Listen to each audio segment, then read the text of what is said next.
Hi, I'm 1000. I'm an artist from Seattle, Washington, and today we're going to be making a painting. We're going to go from this to this. Oh wait, that's not right. Let's try that again. To this. Hello, and welcome to the voiceover. We got an 18-inch by 24-inch cradled wood panel from Blick Art Supply Stores here. Let's get this plastic off and ready to roll on this painting. I'm going to start by just hitting it with a layer of acrylic paint. That's just going to make it so that when I use the spray paint to make a gradient on top of it, it's just going to kind of not have the wood soak up all that spray paint and just provide a layer for the spray paint to sit on top of. I chose to use kind of a reddish color because my gradient is going to be warm tones like red and orange and yellow. So, okay, next we let that dry for a little bit. I do all my big messy art stuff in my garage. It's kind of like where I do my dirty work. It's always a disaster in there. Please excuse the mess. I'm using Belton Molotov spray paint and also some flame blue. Gotta grab the New York Fat Cap for this gradient. I'm using red, orange, orange, and yellow to make this gradient. I'm gonna start spraying and hold my can at kind of a 45-degree angle so that it's kind of thick up close, and then it like sprays out and dusts out as it reaches farther away from where it's spraying from. I was almost out of almost all these colors, so I was really having to work the cans to get enough spray paint out of it, but luckily I had enough to finish this gradient. Then we let that spray paint dry. Next, I grab my stencil that I got from Michael's or something like that, some little craft store, and we're gonna position this and make basically a stencil grid to cover up this entire gradient that we've made. So only where the stencil is covering is where the gradient is gonna show through. Yeah, you want to kind of position your stencil and then cover up the surrounding areas with like some pieces of paper or something, because you don't want your spray paint to get in areas that you don't want it to be. I'm not going to film this entire process. It's kind of a long process because my stencil is small and my painting is big, and you have to wait for each square to dry before you can do the next one, because you got to lay paper on the one you just did so it blocks it so you don't get spray paint where you don't want it to be. But it takes a little while, but it looks pretty cool when it's done. I got some Mod Podge. Actually, I found some Mod Podge in my garage. It's probably been there for about 4 years. So I found some Mod Podge.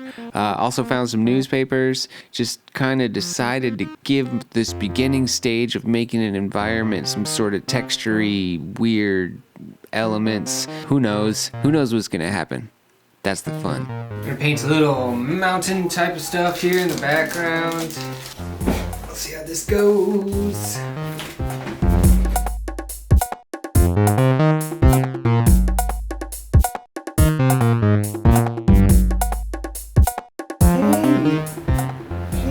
wanna see what I'm working on? Look, it's a painting. Look, Georgie. Got a new puppy. There's a couple things that I wanted to do with this painting. I wanted to use it as sort of a practice piece. I never do environments, I never do landscapes, and I wanted to try and do a little landscapey action. Everything that I do is always gonna be trippy and weird. This is a colorful, trippy kind of landscape. Just adding some drips to it. Watered down white. Makes it kind of look like alien plants or something. It's probably enough gravity. Don't want these to drip all the way to the end. Makeshift Gorilla Pod easel here. I'm gonna set this back down flat so that it doesn't drip all the way to the end. While I waited for those drippy drips to dry, I busted out this spray painted can. This is how I like to recycle my spray cans. I'll like spray paint them and then just make a drawing on them, and then I sell them on my website and people like them, and it's a good way to get rid of your old spray cans. Just turn them into art and sell them. Yeah, perfect solution. When he admits that he himself has a membership. Alright, so now it's time to add the character to my piece. You guys thought I wasn't going to add a character and just do a landscape? Yeah, right. So I'm sketching out this dude that I want to be sort of the central character here. And I'm drawing it on a separate piece of paper. And I'm going to use that separate piece of paper to make a transfer onto my canvas. I'm trying to draw it the actual size of how I want it to lay on my canvas. So I'm using 2 pieces of paper here and just kind of stitching them together at the seam. And then I'll bust out the transfer paper and lay that onto my canvas. Come here, Georgie. Come on. Come on, Georgie. Georgie is so cute. He's the cutest thing in the world. Look at him, he's playing with that cup. Is that fun, Georgie? This is everyday life for me now. Just the cuteness is out of control. All right, just had to take a Georgie break real quick. Let's get back to the painting.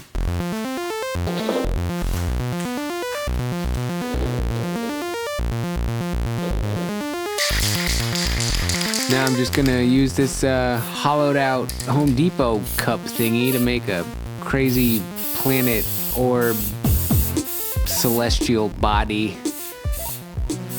If you have a cup and some spray paint, you can do that too. Ba-boom.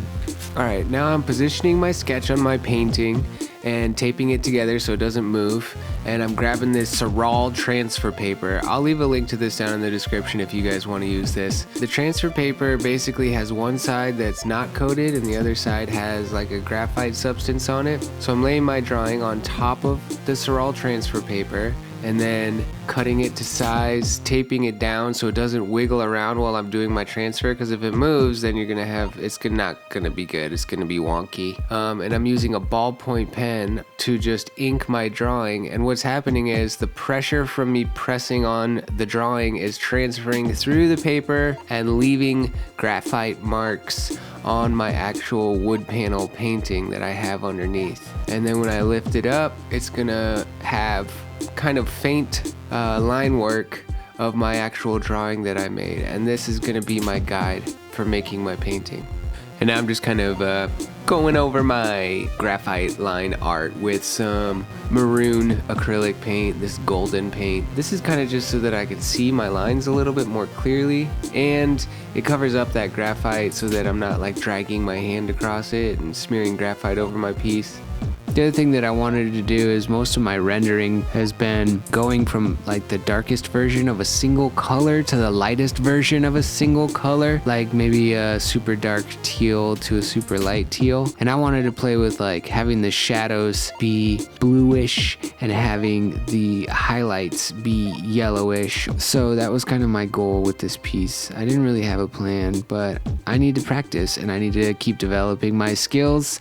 So that's what I was kind of going for on this little baby. So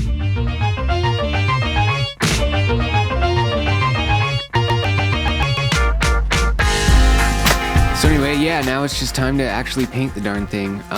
Practicing that cool shadows and the warm highlights.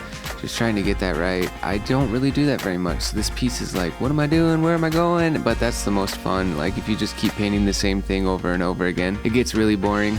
And the practice pieces, even though they might not be your best work, end up being more valuable than, you know, the thing that you've done 1,000 times. Yeah, thank you guys for watching. How are you guys doing? I'm doing good. I'm super busy. I have a bunch of big mural gigs coming up really shortly, big kind of corporate things, which are pretty cool. I'll be hopefully filming some of those and sharing them with you guys. I really appreciate all you guys watching. The channel has been kind of growing a little bit. Like it's still a little bitty baby channel, but I've been getting a lot more subscribers, and that's super exciting to me because YouTube is like one of my favorite online communities. Even though it's my smallest online community, it's like my favorite. I care the most about my YouTube videos and my YouTube audience. Yeah, thanks for watching. If you're still listening to me this far into the video, leave a comment of what you think I should paint next, and I'll choose my favorite comment, and the one that I choose, I'll send you a free print. You can go on my website 1000art.com, pick out any print you want, and I'll ship that to you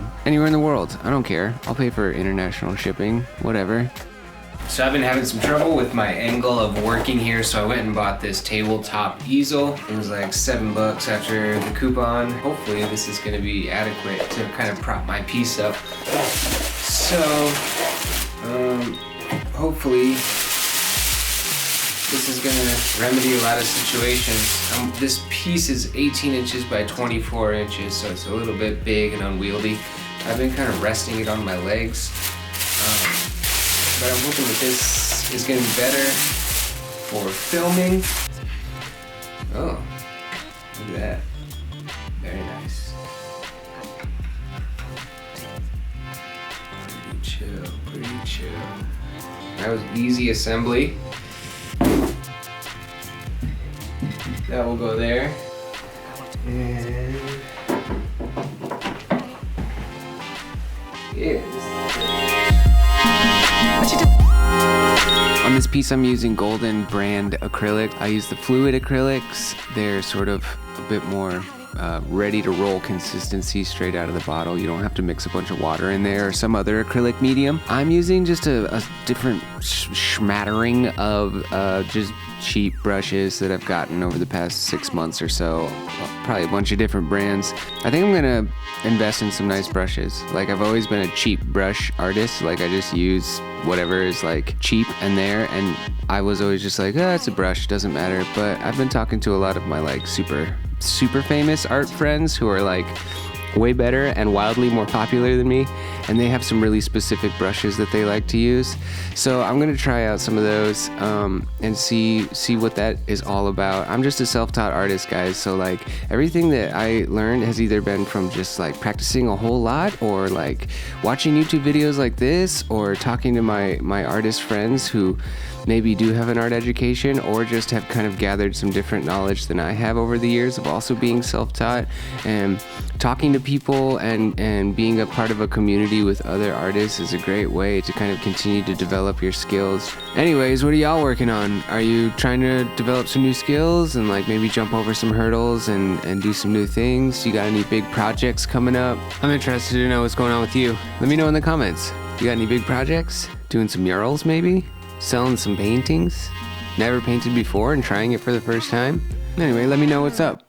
Alright, now we're getting down to the finishing touches. I don't know why I did that little scrapey thing, but it seemed like a good idea at the time. Just rubbing blue on there. Getting these last drips, finishing up, making this environment a little bit more environment-y. I wanted some foreground action. So just these alien plant life drips, abstract-y magicalness. I like them. I don't know. What do you guys think? This piece is a little weird. There's a whole lot going on, but I think it's kind of fun, and it was good to practice new style of rendering. Always got to be trying out some new styles. Yeah, gonna add some black here, and then add these little sort of creatures that are sort of shadow figures in the foregrounds, because cute little creatures always make a painting better.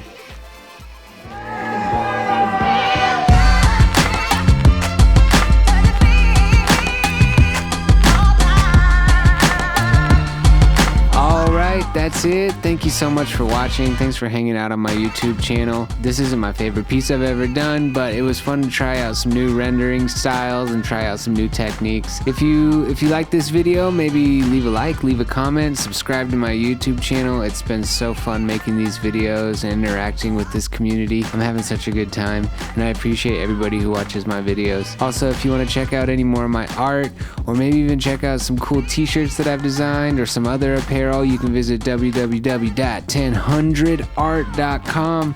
My name's 1000.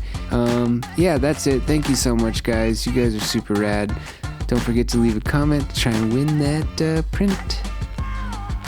Peace.